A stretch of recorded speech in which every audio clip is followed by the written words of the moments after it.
Thank you, David, and thank you everyone for inviting me here. This is a huge privilege, not because I'm the chief guest. I think it's a privilege mainly because I'm one of the parents who've had the opportunity, and I'll take this opportunity on behalf of all of you to put my hands together and thank Dhirubhai Ambani International School for doing what they're doing to our children. So I want to thank all the teachers, all the head of departments, Zareen, Farida. I mean, you are people I used to come to. When I have trouble, I come and look at their faces, go away, and I'm calm. Everything will be sorted out. Kavas sir, who's fantastic at cricket matches, shouts louder than anyone else in the world can.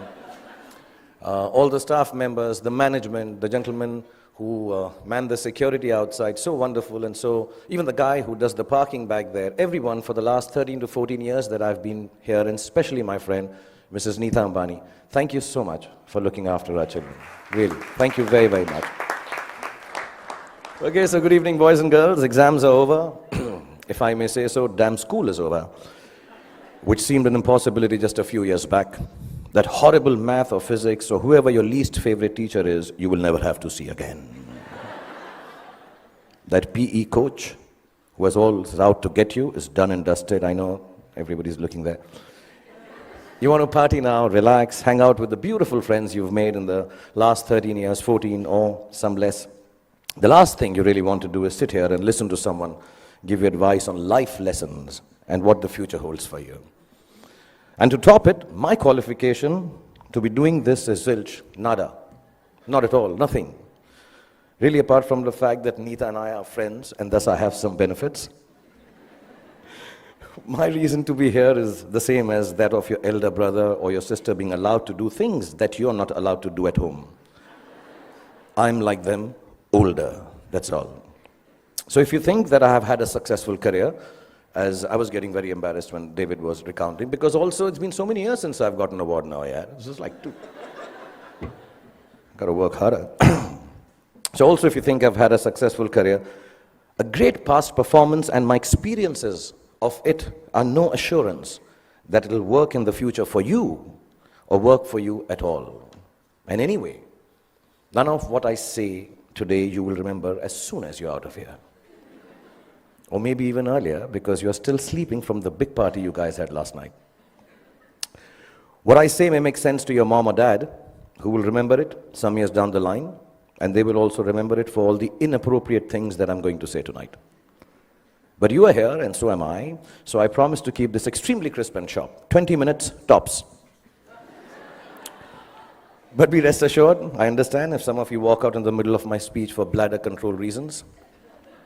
Feel free to do that. Feel free, because that's what essentially my talk is about. Feeling free, the freedom to be yourself, to listen to your inner voice and never let anyone tell you who you are or who you ought to be, including me. These are the only years of your life in which you will be allowed to make regret-free mistakes. As you do so, you will chance upon your dreams and hopefully make a happy life out of their fulfillment. When you get to be 50, as some of your parents are, none of the mothers, they all look 35. They're all looking extremely hot. Some of your parents are, and like I am, you will know that the bulk of your regrets are from not having done what you wish to do. So don't hold it against your over-diligent father who's telling you to study extra even post the exams. Your annoying mother who's still depressed that your handwriting is bad. You know, she doesn't understand. If it was bad 5 years ago, chances are that your handwriting is not going to improve for the rest of your life, ever. Ma'am, get that clear. It's not going to happen. But let me assure you, squiggles and ants and mosquitoes on paper won't kill your career. Any doctor here will tell you, indecipherable hieroglyphics may actually be a career booster. Don't be angry that your parents tell you that friend of yours is not good company, he is spoiling you. And please don't hold it against them when they tell you, he's a movie star's son, he'll become a hero, what about you?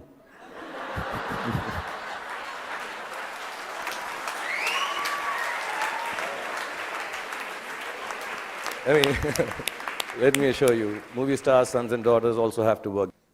Basically, just don't grudge the old man and the old bag, ever. All us parents try to do is to make you happy with your choices by annoying you with ours that are actually your choices anyway. But you just don't know it yet. Your hormone levels are too high for you to understand this confusing logic. All you want to be is yourselves, and you're quite sure you know what that is. And I'm here tonight on your side only to confirm your conviction as you set forth into the big bad world from the loving shelter of Mrs. Neeta Ambani and all these wonderful and beautiful and warm teachers and faculty who have nurtured you to embark on your own journey through life. I was talking about parents because I think tonight is about parents. So I'm going to tell you something about my parents. My mother was top class. She was really cool. She loved me unconditionally, was beautiful, like all mothers are, and believed I will be the most famous man in the world, and I could do no wrong. In Delhi, they say, Hamara bachana is like the apple of my eye. Some Punjabi ladies make it bigger, like the pineapple of my eye. So I was the pineapple of my mother's eye. And my father was a gentleman. He was very educated, masters in law, extremely intelligent, knew 7 languages, had traveled the world, knew his politics, fought for the freedom of our country, India, and excelled at sports like hockey, swimming, and polo. He could cook and recite poems and knew the capital of every country in the world. My father was also very, very poor. He was unemployed and struggling to make ends meet for 15 years of my life that I had the privilege of knowing him. From when I was 10 to when I was 15, not being able to afford fancy gifts for me, he would wrap up something old that belonged to him in newspapers and declare it as a birthday gift when my birthday came along. This, in the next 11 and a half minutes left that I have, is the story of the 5 gifts my father gave me and how they helped me become what I am today. When I was 10, my father gave me an old chess set. Chess is a reflection of life, they say, and as cliched as it sounds, it's probably true. The first thing it teaches you is that every move has a consequence, whether you perceive that it does or does not. Nothing you do, not a single moment, is empty of living. So think of things through, not always, but often enough so your life does not feel as black and white and as uniform as the squares on a chessboard. Sometimes, in order to move forward, you might need to take a few steps back. And there's no loss in doing something that hurts in the short run, but proves worthwhile in time. Sometimes, the queen might seem sexier. They always do. But if she gets taken by your adversary straight after you save her, then you might be better off saving your castle or the bald bishop instead. So don't always choose that which seems more desirable if something tells you it's going to get you into a whole lot of trouble. What I mean is also about tonight, drive home while your wits are about you instead of staying and getting stoned senseless after the party here. You can't get anywhere in chess if you don't look out for the little ones around you, the small pawns. Life is like that too.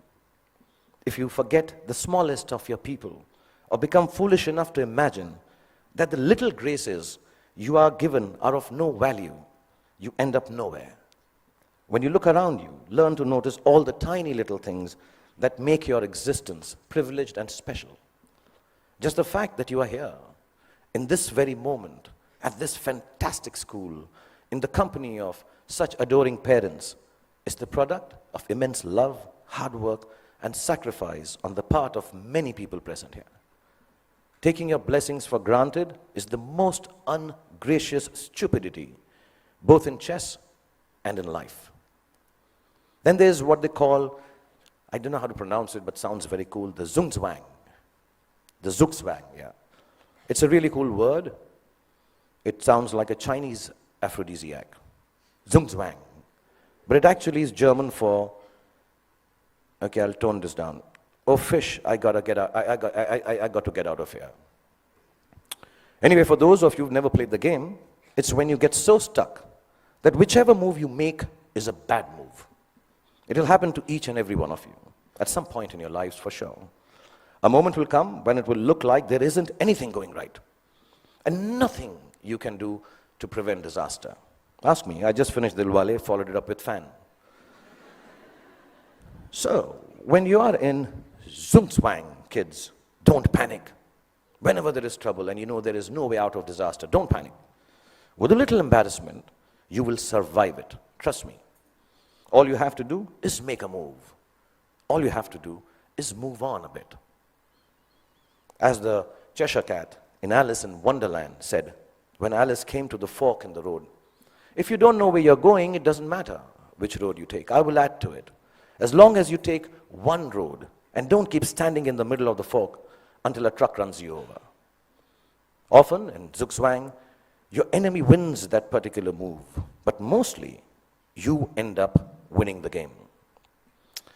There were no computers when I was a kid, nor were there iPhones for us to Google pornography on, while our parents were busy checking their selfie likes on Instagram. One of the most precious gifts my father gave me was an Italian typewriter.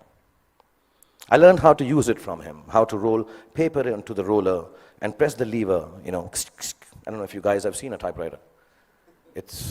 Google it, yeah. Yeah, the clicking sound of the letters as I pressed them with my fingers, forming words on blank pages, fascinated me. To use a typewriter well, you needed diligence. One wrong letter, and the whole exercise had to be started all over again.